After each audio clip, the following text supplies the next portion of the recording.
This is Beth with All Ray of Light.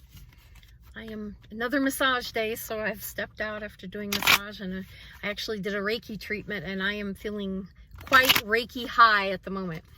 But I've been following off and on the impeachment today. I've been pretty busy, and so I was just listening to some of Fiona Hill's testimony, and boy, she's scorching them, let me tell you. And I got a movement. I wanted to do a reading on Fiona Hill because she's very, very impressive.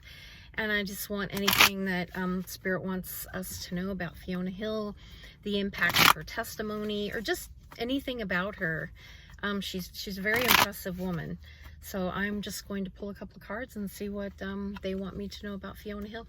Oh yeah, she's bringing it. Like she's certainly, I mean, I'm feeling her as the angel just blowing the horn and bringing it. You know, she's bringing the truth. She's like, I'm not going to take part in the narrative that Ukraine was interfering in our 2016 election.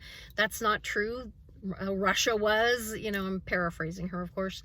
And she is just completely unwilling to be unyielding in her beliefs and her knowledge. I mean, this is a woman who is probably one of the most knowledgeable people that was in the administration when it came to Russia and how Putin works and the divide and conquer strategy that he has been employing here, which seems to be working pretty well. We're pretty polarized, and we're fighting against each other, and that he most definitely interfered in our election. Now, when I say that, that's not to say that I think he interfered with totals. I don't know anything about that. Oh, I'm in rainy South Texas today, if you hear rain. But he most definitely employed ways of trying to interfere in it. And she's not bending. I'm getting like she's there to bring it. That's judgment. She casts judgment. So I'm hearing them say she is going to stick with this for the completion of her testimony. She's telling what she knows. She is a truth teller. And I'm hearing this, I hope this isn't too loud. It's a lot of rain right now. I'm hearing this from the guide saying she would love to move on from this. This has been a very unfortunate episode for her. She really wants to move on from this. Her career's taken, you know, a totally different direction because of this. She valued her position in the Foreign Service. Hold on a second. And I'm also, I mean, I feel like she's sad. And I have felt this about some of the other ones too, like Vendeman, and there's a sadness that this is happening, and that these people who have spent their career trying to keep the United States safe, watching this become a partisan issue of our country is really horrifying to her. Yeah, so I'm feeling this as her, like, looking at this unbelievably. Like, I'm getting, the guides are showing me she couldn't believe this was happening. One of the things I heard her say was that she had been very upset with, hi, I don't know what exactly happened, but the video interrupted in the middle of it, so I'm going to keep going with this Fiona Hill reading, and I don't know, I'm not great at doing this. So anyway, I think it was the guides were telling me how upset she had been with Sondland, and she had the recognition that there were two different things going on here, that Giuliani and Pompeo and Bolton and these people were doing a domestic thing for Trump, right? They were trying to do a domestic thing for Trump in Ukraine.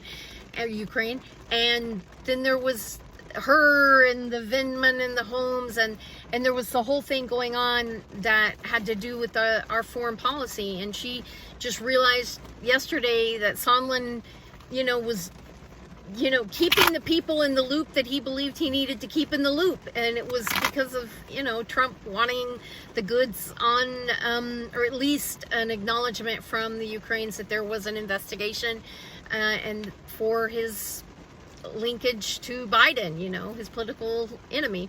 So I want to see if there's anything else to say. And so I feel that she, in a sense, at that time, she had felt like, well, she couldn't see the full picture in some ways. And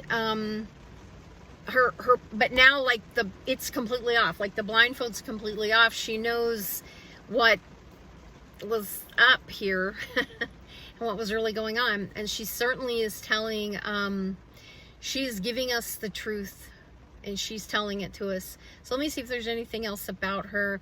So I feel like I know she also was talking about, you know, she's facing death threats, and where she lives has been doxxed, and but I'm hearing them say this is a strong woman. She is a strong woman, and she's going to land on her feet. So I'm not exactly sure what she's going to end up doing after this, but she's educated. She's got tons of information, and I feel like, I don't know, maybe she's going to end up at a think tank or at one of the universities. I feel more books coming out from her, like they're kind of showing her future. And then I feel like it may be sometime in the future she may be in another administration again in a different role. She certainly isn't done with her career, and I feel her career will continue to blossom out of this. Although right now it's choppy water, she's going to come to a shore. I'm seeing it like a shore. So we can expect her to continue just telling it like it is in her testimony. And yeah, she's pretty remarkable. So I'm going to try to figure out how to do these videos a little bit better. But anyway, blessings. Have a great day.